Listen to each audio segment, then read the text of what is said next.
Maybe I could create a nicer background. I could make an effort. Okay. Isn't this better?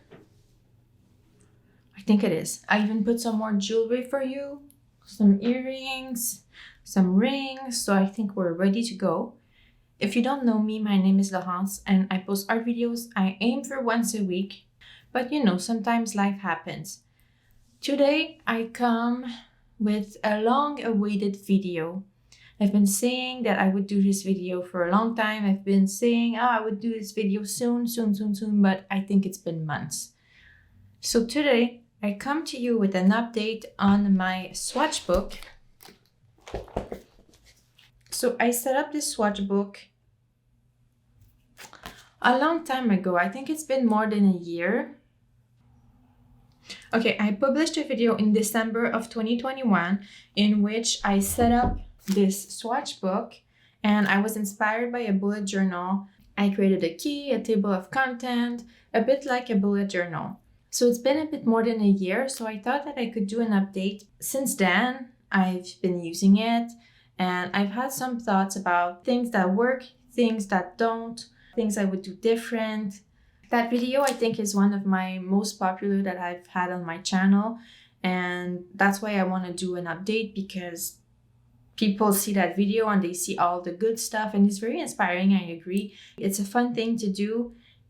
But I feel like I have to come back after all of this time and talk about it again. So the question that we're going to answer today was, after all this time, was it worth it? I think that what we're going to do is that we're going to switch to top view. We're going to go back on each page and I'm going to tell you how I've been using it, if I have or not. I think at the end I can do a list of pros and cons. If you want to jump to the pros and cons list right away, just go in the description and look for the timestamp pros and cons, and you can jump there right now. But if you want the long version with all the details, just continue watching it. You'll get there eventually. Okay. So this is the cover of my swatchbook. This is the Strathmore Vision Mixed Media Sketchbook. It contains so many pages, 70 pages. It's mixed media paper. So let's have a look at the first page. Now that I see this, I'm thinking that I could have done like something, some artwork or something on the first page. Oh well.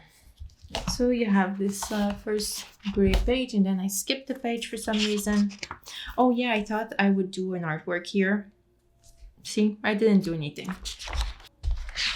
First page, we have the table of contents. As you can see, I reserved 2 pages for this table of content and I decided that I would write quite small. As you can see, I have not even filled a fourth of all the space here. So we'll see in the future what happens. Stay tuned for the next update in a year. Maybe I'll have finished this first page here, who knows?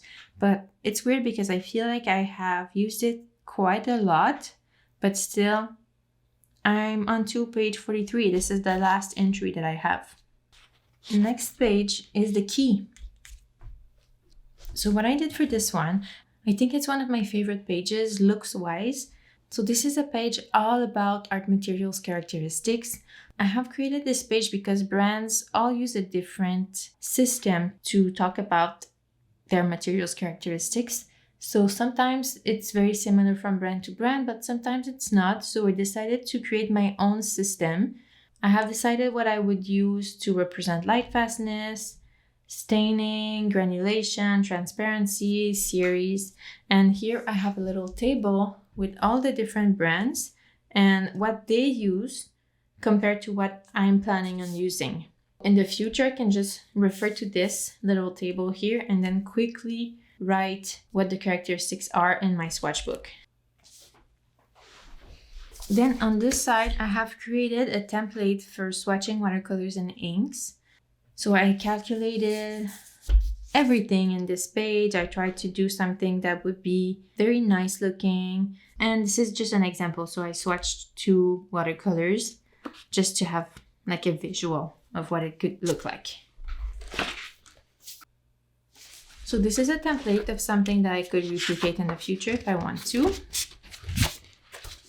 Here I have a page about color theory.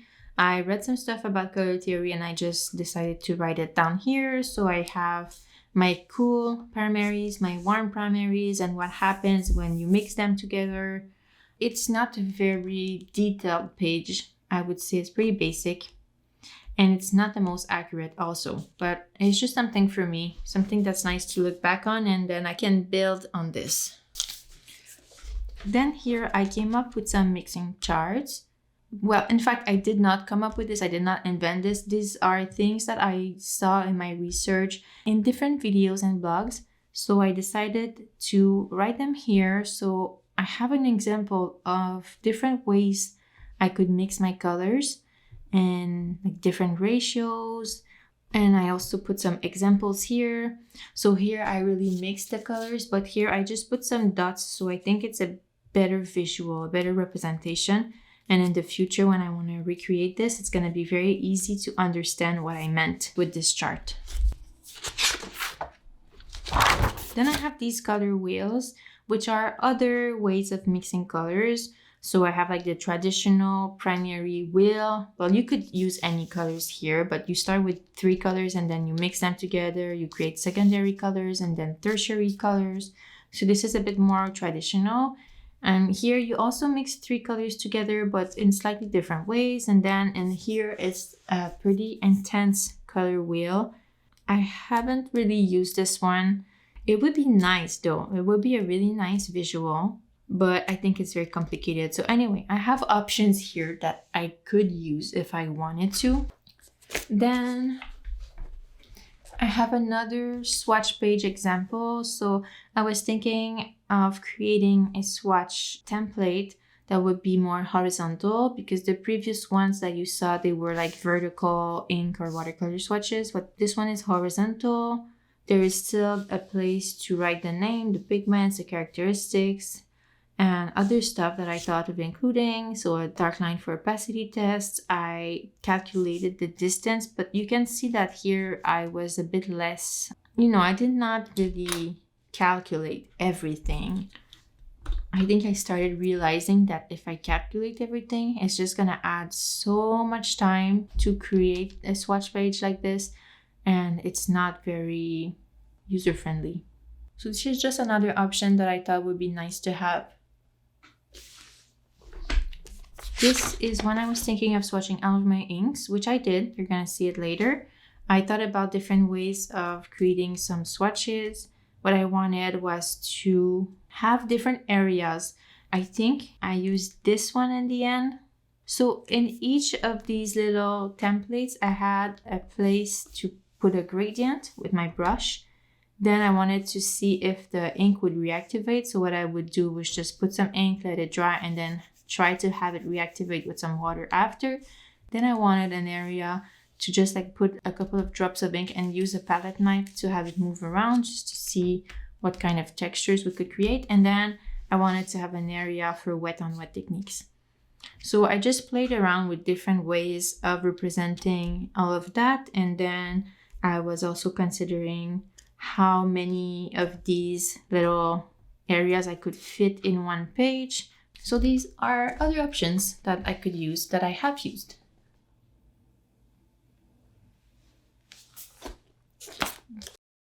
Then we have color theory number 2. So this is a page that I did recently. If you want to see the video, I can link it here. I got a better set of primaries. When I first created this color theory page, I did not really have cool and warm colors. I think they weren't true cool and warm. So when I mixed them, I did not get very accurate results. So I decided that I would do this page again and I would recreate this little like triangle that I did. But then I would take it a step further and I would really mix all of the colors according to like this one. I mixed a warm yellow and a cool blue. Here I mixed a cool blue and a cool yellow. Here I mixed a cool yellow and a warm blue. So, I did all of the combinations to see what I could do. So I think it's a very nice visual. And then after, I did the same with the oranges and the purples. And then here I did a double primary wheel. So it's a different kind of wheel that I discovered, and that shows you different color mixes that you can get. So I think it's like a good visual representation of what happens when you mix, let's see here, a warm red with a warm yellow, then you get this mix. But when you mix a cool red with the cool yellow, then you get a different mix, which in here, in this case, it's pretty similar, but you can really see the difference more with the greens and with the purples. So it's just a nice way to represent things. And I could also add another dimension if I decided to mix the cool with the warm, but it's not as comprehensive as this here, because here I have all of the options, but here I only have 2 options. Anyway, so it's just another way of seeing things. So I think that for me, this is way more useful than the first color theory page that I did. And I also created this little tool here with all my cool colors and my warm colors and the expected mix that I could get. So this concludes the tools section. And then after that, we just get to our mixing, like all the random mixing stuff. So here I have my Daniel Smith watercolors page. I created some rectangles for all the Daniel Smith watercolors that I could ever have. And I did not finish this page, kind of forgot about it. And now I have way more than these 2 little spaces here. So I'm not sure exactly what I'll do. Then here I have an art haul that I did in November, I don't know what year. Then here I have some acrylic paint pen swatches. Here I have my Holbein water-soluble oil set swatches. Another art haul in April 2022. And you see I tried to do the same thing again with the art triangle and the primaries that I got. So I had some fun there, and you can see that I really do whatever I want here. Oh, I remember this here. It's the first time I swatched watercolor pencils, and I remember I did not like them at all. And since then I have done a 180. I have completely changed my mind about watercolor pencils. If you want to see the video where I talk more about this, you can watch it here. Here I got some Daniel Smith and some Schmincke Hardem super granulating watercolors. It was so fun. This, I don't really know what this is. I forgot to write down my mixes, unfortunately. This is where I swatched all of my watercolors that I owned at that time. It was sometime in 2022. A bunch of watercolors. I tried to put them in order, not of brand order, but more in color orders. Here, this is where I had some fun. I recreated these color wheels that you saw earlier. This is something else, another type of swatch chart. So I decided that I would mix some colors that I did not like to maybe find a new way of using them and, I don't know, rediscovering them. And I think that for the most part, it was a very fun exercise. I'm not sure if I discovered a lot. I think the mix that I discovered that I have used a lot since is the mix of green and pink. Like I like these colors here. When you add green and a bunch of mixes, it creates some very interesting colors. So all of this area I really love. But it was fun, you know, I don't think I would have done anything like this if I didn't have this swatchbook. Another haul, August 2022. Oh, all my ink swatches. Here you can see. I used one of the templates that I created earlier. So you see I swatched all of my inks because I realized that I have a lot of inks. So I swatched them all. I also swatched my acrylic inks here. So see, there's a lot. And some mystery inks, and I still have some space left if I ever get more inks. I think I learned from my mistake with all my Daniel Smith watercolors where I don't have enough space. So here I have the October 2022 art haul. So I put this here because this is oil pastels, and if I don't put anything to protect the page, it's just gonna transfer over time. some more Daniel Smith watercolors that I got. You see, I have a lot more. Mini November art haul 2022, January 2023 art haul, and I think this is where we're at now. Yep, that's it. So this is all that I've created in this swatchbook so far. And now let's move on to my thoughts. I have a lot. So, pros and cons. I made a list. The first pro is that it's very fun to have all of my swatches in one place. I think it's a very useful tool when it comes to choosing a color, or I don't know if you watched my palette video in which I created my ultimate watercolor travel palette, which is here.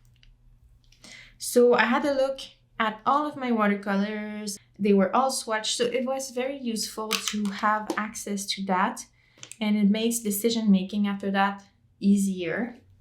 I also used it when I was creating my big abstract watercolors. I'll put the playlist here or here. I had a look at all of these swatches because I wanted to pick the perfect colors, some colors that would fit well together, and of course I did other tests other than that, but it was a good starting point. So it's a very useful tool when it comes to choosing colors. Second pro is that it's fun to go back on the previous months and have a look at, for example, all of my art hauls that I did in the past. So I can go back and I reminisce on what I was interested about in these months. So I have like a November art haul. I remember this because it was the time where I got a couple of Daniel Smith watercolors and I was so excited, and it was new for me. It was like a splurge to get a couple of colors. I got 4 Daniel Smith watercolors in one day. So it was a big day for me. I remember this. And so I don't know, it's just fun to go back and be reminded of these periods of time and be reminded of all the art materials that I do have, because you can't forget how much watercolors or art materials you have. At least I think I do. I always want more. There's always new things to buy, you know. So it's a good reminder of what I actually have already. Another pro is that it's a good place to keep fun tools like swatching templates, color mixing templates, color mixing ideas or charts. So it's fun to have that somewhere, and I can use them whenever I feel like it. Sometimes I do, sometimes I don't. But it's nice to have all of that somewhere because I've done some research about all of this and it's accessible. It's just a good place to represent in a visual way all the research you've done about different subjects, whether it be color theory or mixing or whatever. So it's a good place to put all of that for future use. I think if I can add one last pro, which is a very general one, it's that it's just fun to use. It's fun to have a place where you can do whatever you want, where you can swatch whichever way you want. It's just a good reference book. It's fun. It's useful. That's it. That's it for the pros. Now for the cons, and there is quite a bit of cons. The first con on my list, and it's a big one, is that this is a bound sketchbook.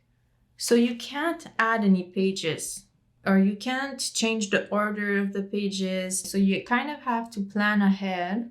For example, I did this page. It's about all of my Daniel Smith watercolors. And at the time I did this page, I think I had maybe 5.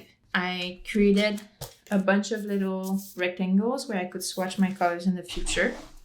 And I thought, oh, one day we'll fill all of these rectangles with all my Daniel Smith watercolors that I'm gonna buy. So it seemed like a big project. It was very exciting. But I have so many more Daniel Smith watercolors than these 2 spots. So I would need another page for sure, and maybe more, but I didn't plan for this. So I already have something on the reverse side of this page. So I would have to take a new page. Maybe this was page 17, but now so I would have to go on page 46 to continue this spread, which is a con. I guess this is why the table of content comes in handy. It's good to have because I could just continue there. But yeah, that's a con. Then another con, and this is also a big one, I think. This is mixed media paper. And at the time when I started this sketchbook, I thought that this would be the best option because I used a lot of different medias. So I thought that it just made sense. But what I realized is that I use a lot more wet media than dry media. And I use a lot of watercolors.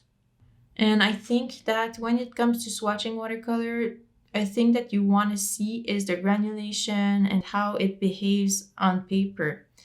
And on mixed media, it's not textured, so you don't really see the full extent of granulation. So for me, I would say that if I were to redo it or do something different, I would use a watercolor sketchbook as my swatch book. And maybe I would have a smaller mixed media sketchbook for all the other medias that wouldn't swatch so well on textured paper, such as colored pencils and stuff like that. You can still see the granulation. I think it's not to its full extent. Another con, which is mostly on me, is that I forget to update my table of content. So it's at the beginning of this swatch book, and at least I write a title and a date most times, so I can go back and update it. But that's what I've been finding myself doing, is just going back after a couple of months and just filling a couple of lines in my table of content. So it's not a big problem. It's just something that is not as smooth as I thought it would be. Also, it's not a big con because this table of content is gonna look so good once it's finished. What else? Oh yeah. Another con is that I forget to use the key, and this is another thing that's on me. I think that I'm not very thorough. I just do art for fun, but I like to know what the quality of my materials is, but I'm not going to spend hours writing characteristics in my swatch book. I just want to swatch the colors and have fun and then create something with them. So the key that I created is so pretty and it's useful too, but I just forget to use it. I realized that there's a bunch of materials that I've swatched in the past few months where I haven't written any characteristics, and going back and writing them now, it just seems too daunting. So I think I'm going to make an effort in the future to write them as I go, but I probably won't be going back and writing them now because who has time for that? Another con, which is also on me, is that I have a lot of nice mixing charts. This is not a con. It's just that I don't really use them. But as I said earlier, it's fun to have them there, to write down the nice things, the interesting ways of mixing that I saw in different videos. So maybe if I haven't used them yet, it just means that it wasn't meant to be at that time, but maybe in the future I will use them so much. Who knows? It's just that I have a bunch that I have never used. Anyway, so that's it. Now, what would I do differently if I were to start again? Great question. I would love to tell you. As I said, first of all, I would choose a watercolor sketchbook because watercolors are my main medium. And also a watercolor sketchbook could be good for swatching inks, acrylic inks, even like my watercolor pencils. It would be good to see how they behave on a watercolor paper. My color tools, same thing, would be good to see how they behave on that. And I would also get a smaller mixed media sketchbook for the other types of medium. Then what I would do is add a pocket, which I have tried. I remember when I first read this sketchbook, I tried sticking a pocket, but it didn't work. But I think I could try again. It's definitely doable. I just need to take the time to do it. Why would I add a pocket? Is because it could allow me to have some tools to use the sketchbook better. Like this warm and cool primary card that I created not too long ago. I really like it. And I would just like to put it in a little pocket when I'm done with it and then use it in the future. Or I could also do a mini version of my key, so it would be easier to use the key when I swatch my new colors. Then I could just like have a look at my key and just translate the key to the page instead of having to go back on the key page, have a look, and then go back on the swatch page. See, I think it would be easier. I think with this sketchbook, I need to simplify things. I need to simplify the workflow and give myself all the tools that I could use to make its usage better. So a little pocket, it would be very cute and it would be easy to do. So I think I should do it. And one thing that I already told you about is that in the future, I'm going to be more disciplined and I'm going to write the materials characteristics in the swatch book as I swatch them. That's what I'm saying now, but stay tuned for the update in another year and let's see if I did it or not. Then I hear you ask, but Laurence, what would you do in a perfect world if you could have anything you dreamt of having? Well, I would have a house, but let's just not talk about it. I would have some kind of cute system in which I could add pages, in which I could remove pages. I could add some watercolor papers. I could add some mixed media paper. I could interchange them whenever I felt like it. And my table of content in some way would always stay up to date, because there's that too. If I add a page, then my page numbers won't work anymore. But in an ideal world, it would work. How? I don't know. In an ideal world, I would have some stencils to be able to quickly draw all my rectangles that I use when I swatch paints, all the nice templates that you saw that I have. I think one of the main reasons why I don't use them is because they're complicated to draw. They take a lot of time. They come with measurements.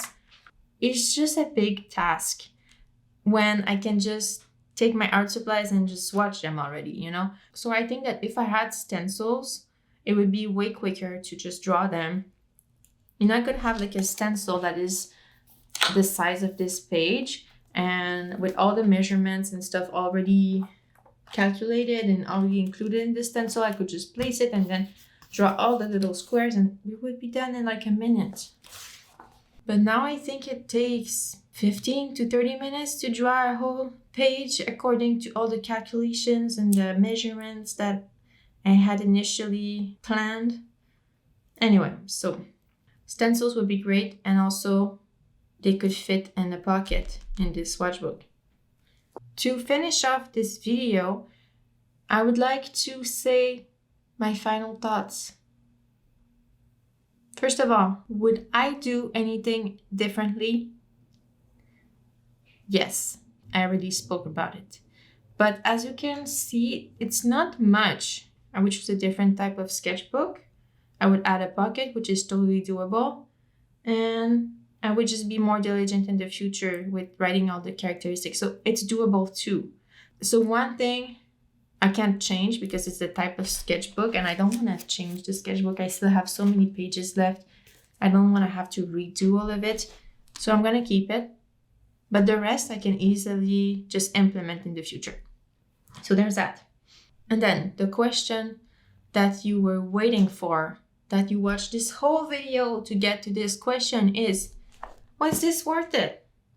Spending all that time doing all of that research to create a swatch book inspired by bullet journals, was it worth it? I would say the answer is yes. Even though there are as many cons as there are pros, I would say that the pros have more weight than the cons. Overall, it remains that this is very fun. It trumps all the cons then. Even though I don't use it exactly how I thought of using it, I think it's still worth it. And if you're a bit more diligent than me, then I think there's great value in this kind of swatch book for you. And even if you're not diligent, I think having a place to store all of your research and having a place to swatch everything you own, basically, it's very useful and it's fun. So it's worth it. So that's it. I hope that you enjoyed this video. If you have any suggestions, if you have new ideas for me, just write them down below. I would read them and I will probably listen to you. Also, if you have made your own swatchbook after watching my first video or after watching this one, let me know. And if you do anything different, tell me. Yeah. I think if we put more brains into this swatchbook concept thing, the better the result will be. So that's it. I hope that you enjoyed this video. I hope that you learned a thing or two, or at least that you were entertained. And yeah, I will see you soon. Take care.